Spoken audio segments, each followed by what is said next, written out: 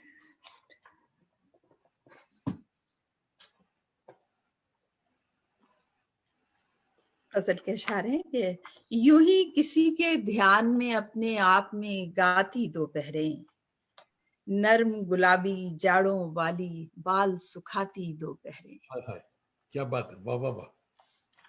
یوں ہی کسی کے دھیان میں اپنے آپ میں گاتی دوپہریں، نرم گلابی جاڑوں والی بال سکھاتی دوپہریں، اور سارے گھر میں شام ڈھلے تک کھیل و دھوپ اور چھاؤں کا.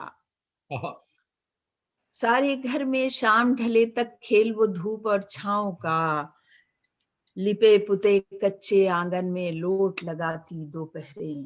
کیا بات، واہ. اور جیون ڈور کے پیچھے حیراں بھاگتی ٹولی بچوں کی. واہ. جیون ڈور کے پیچھے حیراں بھاگتی ٹولی بچوں کی، گلیوں گلیوں ننگے پاؤں دھول اڑاتی دوپہریں. واہ واہ واہ، کیا منظر. آداب. اور سرگوشی کرتے پردے کنڈی کھٹکاتا نٹکھٹ دن. سرگوشی کرتے پردے کنڈی کھٹکاتا نٹکھٹ دن، دبے دبے قدموں سے تپتی چھت پر جاتی دوپہریں. اور وہی مضافاتوں کے بھید بھرے سناٹوں والے گھر، وہی مضافاتوں کے بھید بھرے سناٹوں والے گھر، اور گڑیوں کے لب سی کر ان کا بیاہ رچاتی دوپہریں. گڑیوں کے لب سی کر ان کا بیاہ رچاتی دوپہریں، اور پھٹی پرانی کتھری اوڑھے دھوپ سیکتے بوڑھے دن. پھٹی پرانی کتھری اوڑھے دھوپ سیکتے بوڑھے دن، پیشانی تک پلو کھینچے چلم بناتی دوپہریں. پیشانی تک پلو کھینچے چلم بناتی دوپہریں، اور نیم تلے وہ کچے دھاگے رنگتی ہوئی پرانی یاد. نیم تلے وہ کچے دھاگے رنگتی ہوئی پرانی یاد، گھیرا ڈالے چھوٹی چھوٹی ہاتھ بٹاتی دوپہریں. ہاتھ بٹاتی دوپہریں. شعر ہے کہ پانی کی تقسیم کے پیچھے جلتے کھیت سلگتے گھر. پانی کی تقسیم کے پیچھے جلتے کھیت سلگتے گھر، کھیتوں کی زرد منڈیروں پر کملاتی دوپہریں. اور شعر ہے کہ دکھتی آنکھیں زخمی پوریں الجھے دھاگوں جیسے دن. میں نے اس کے کئی شعر چھوڑ دیے کیونکہ کافی 2 منزلہ غزل ہے تو اس وجہ سے میں نے اس کو کم کر دیا ہے. دکھتی آنکھیں زخمی پورے الجھے دھاگوں جیسے دن, بادل جیسی اوڑھنیوں پر پھول کھلاتی دوپہریں. اور شعر ہے کہ اوڑھنیوں کے اڑتے بادل رنگوں کے بازاروں میں, اوڑھنیوں کے اڑتے بادل رنگوں کے بازاروں میں, چوڑی کی دکانوں سے وہ ہمیں بلاتی دوپہریں. واہ واہ واہ واہ اور واہ سنتے ہیں اب ان گلیوں میں پھول شرارے کھلتے ہیں. واہ. سنتے ہیں اب ان گلیوں میں پھول شرارے کھلتے ہیں, خون کی ہولی کھیل رہی ہیں رنگ نہاتی دوپہریں. واہ واہ واہ واہ. اور یہ تو میرا شہر نہیں ہے, یہ تو میرے خواب نہیں, واہ. یہ تو میرا شہر نہیں ہے, یہ تو میرے خواب نہیں, کس جانب سے آ نکلی ہیں یہ گہناتی دوپہریں. واہ واہ واہ واہ واہ واہ. یوں کیا ہی کیا. کسی کے دھیان میں اپنے آپ میں گاتی دوپہریں, نرم گلابی جاڑوں والی بال سکھاتی دوپہریں, سبحان اللہ نرم گلابی جاڑوں والی بال سکھاتی دوپہریں. تو یہ حمیرہ کی فرمائش پہ. حمیرہ کی فرمائش, شکریہ بہت بہت. حمیرہ فرما رہی ہیں کہ عشرت کی شاعری اور نثر تمثیل کے جو دلکش منظر دکھاتی ہیں وہ ڈرامے سے بہت قریب ہے. ان کی تخلیقات تھیٹر کے لیے نہایت مناسب ہے, اس پر غور کیجئے. جاوید دانش ٹھیک کہہ رہے ہیں. بس آپ کا حکم ہے تو چلیے ہم ہاں بالکل. کوشش کریں گے, معلوم نہیں کس نہیں, حد میں تو تک. دیکھ رہا ہوں ایز اے تھیٹر پرسن, مجھے تو نظر آ رہا کہ واقعی بہت بہت نوازش, بڑی محبت آپ کی. اچھا, یہ نظم ہے ہجر و وصال کے بیچ بھی ایک موسم ہوتا ہے. واہ. ہجر و وصال کے بیچ بھی ایک موسم ہوتا ہے, جیسے تمہاری گمسم آنکھیں, جیسے میری ادھوری نظمیں, جیسے چھاچھ کا خالی پیالہ, جیسے چاک پہ آدھا برتن. میں نے بتایا تھا نا کہ یہ نظم بہت پرانی ہے اور پہلے مجموعے میں آ چکی ہے, تو اس کو اس لیے میں ذرا دوبارہ سے یہ وہ کرنا چاہ رہی ہوں. پرانی چیزیں بھی سنانی چاہیے کیونکہ لوگوں کے حافظے سے اتر جاتی ہیں. ہجر و وصال کے بیچ بھی ایک موسم ہوتا ہے, جیسے تمہاری گمسم آنکھیں, جیسے میری ادھوری نظمیں, جیسے چھاچھ کا خالی پیالہ, جیسے چاک پہ آدھا برتن, جیسے کسی سیارے پر 6 ماہ کی رات, جیسے کسی تخلیق کے لمحے کرب کی لذت, جیسے خواب میں وصل کا نشہ, جیسے لہو میں وحشی گیتوں کی سرشاری, جیسے بنجر کور زمیں کی پیاسی کوکھ میں نمو کی خواہش, جیسے گوری گرم ہتھیلی بیچ کسی کے نام کی مہندی. واہ واہ واہ. جیسے گوری گرم ہتھیلی بیچ کسی کے نام کی مہندی, جیسے کوری نرم دہکتی پوروں کی شیتل آنکھوں میں لمس کے پہلے خواب کی حیرت, واہ واہ واہ واہ واہ. لمس کے پہلے خواب کی حیرت, کچھ نہ سمجھنے اور سمجھانے کے موسم کی کچی باتیں, سوندھے جذبے. ہجر و وصال کے بیچ بھی ایک موسم ہوتا ہے, جیسے لڑکی کے سینے میں پہلی رات کا میٹھا خوف اور چٹکی لیتا مدھم دھڑکا, واہ واہ واہ. جیسے ماں کے جسم سے ہونٹ ہٹا کر ہنسنے والے بچے کی آسودہ آنکھیں, واہ. جیسے جنگ کے بعد ہجر و وصال کے ہنسنے والے بچے کی آسودہ آنکھیں, جیسے جنگ کے بعد لٹے ہوئے گاؤں میں تنہا بوڑھا بیل کی جوڑی, رہٹ کا سنسن بہتا پانی, روندی فصلیں, سرکنڈوں کے بیچ پھٹے آنچل کی دھجی, گہرا آسیبی سناٹا, جیسے کسی بنسی کی دھن پر پیر کبیر کا سادہ دوہا، آہا، جیسے بھری چوپال کی چپ کے بیچ کہانی کار کے لمبے سانس کا وقفہ، آہا، ہجر و وصال کے بیچ بھی ایک موسم ہوتا ہے۔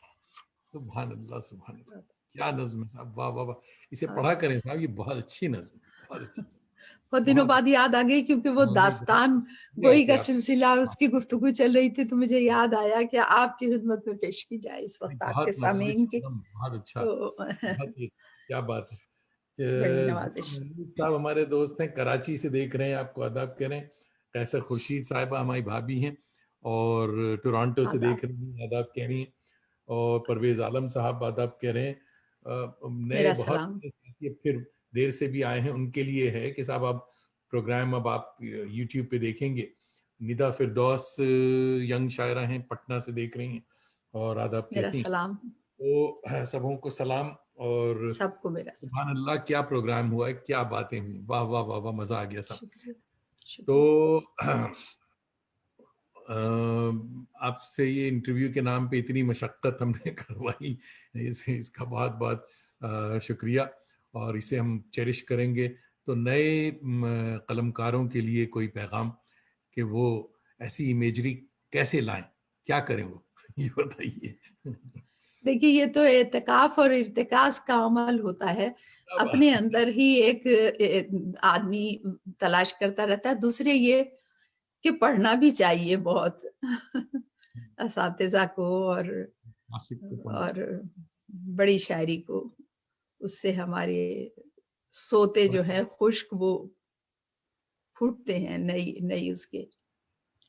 بالکل، چاہے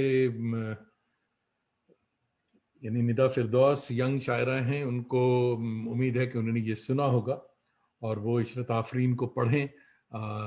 ریختہ.com پہ بھی، دیختہ.org پہ ساری چیزیں موجود ہیں۔ بہت جلدی یہ دوسرے اس پہ بھی آئیں گی، فیس بک پر بھی ان کو دیکھ سکتی ہیں آپ، سن سکتی ہیں۔ اور آج جو ہے صاحب یہ فروری کی 6 تاریخ ہے، کچھ خاص دوستوں کی سالگرہ ہے، اور آپ کی اجازت اور دعاؤں کے ساتھ ان کو مبارکباد دیتے چلیں۔ یہ ایک بدعت بھی ہماری ہم طرف سے کرتے ہیں۔ بھی سب کو مبارکباد، بالکل ضرور۔ تو میرے فیورٹ شاگرد نما فین ہیں اور داستان گو بھی ہیں، اظہر الدین اظہر صاحب علیگ، تو ان کی سالگرہ۔ سنگر ہمارے دوست ہیں ارنب بساس کلکتہ، پرویز ساحر صاحب، محمد انصر صاحب NCPUL، اور خوشنما خان صاحب، ارسلان ظہیر ریاض سعودی عربیہ، ان سبوں کو بہت بہت سالگرہ کی مبارکباد۔ اور صاحب مشاہیر کی کہانی صفدر امام قادری کی زبانی پوری آب و تاب کے ساتھ جاری ہے۔ جشن علی گڑھ صدیق سلسلے میں سر سید اور ان کے رفقا کی یہ سیریز کی 8ویں قسط منشی ذکاء اللہ پر ہوگی، جو 10 فروری کو ہوگی۔ فیضیاب ہونے میں تکلف نہ کیجیے گا۔ اگلے ہفتے یعنی 13 فروری آوارگی ود دانش کی مہمان ہیں کینڈیڈلی کی کاؤنسلر ریما احمد ہوں گی۔ ذہنی آسودگی، توانائی اور کمپریہنسو سیکشوالٹی پر بہت ہی مفید اور سفید باتیں ہوں گی، ضرور شریک ہوں۔ محترمہ عشرت آفرین صاحبہ، آپ کا صمیم قلب سے شکریہ، ساتھ ہی ہمارے جگر پرویز جعفری کا بہت بہت شکریہ کہ انہوں نے آپ کو صبح اٹھایا سوتے تھے اور ساری تصویریں ہمیں بھیجی۔ ناظرین، آپ سب کا بھی بہت بہت شکریہ۔ اپنے احباب اور عزیزوں کو آوارگی ود دانش کہ ہمارا یوٹیوب چینل کو سبسکرائب کرنے کا دلچسپ مشورہ دیا کریں، بلکہ ورغلایا کریں۔ پھر ملیں گے اگر خدا لایا، خوش باش۔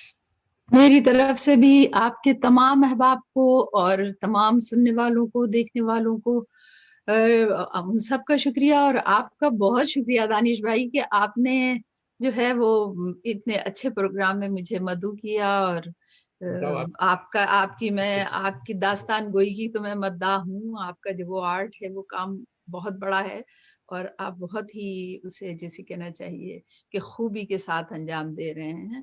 تو میری طرف سے مبارکباد، اور پھر یہ پروگرام جو آپ چلا رہے ہیں یہ تو اور بھی زیادہ ہمہ جہت ہے، اس میں ہر فیلڈ سے لوگ آتے ہیں، اس لیے اور زیادہ اس میں رنگا رنگی، اور حقیقت میں یہ رنگ منچ ہے، اس کے بہت سے رنگ ہیں، ایک دھنک ہے ایک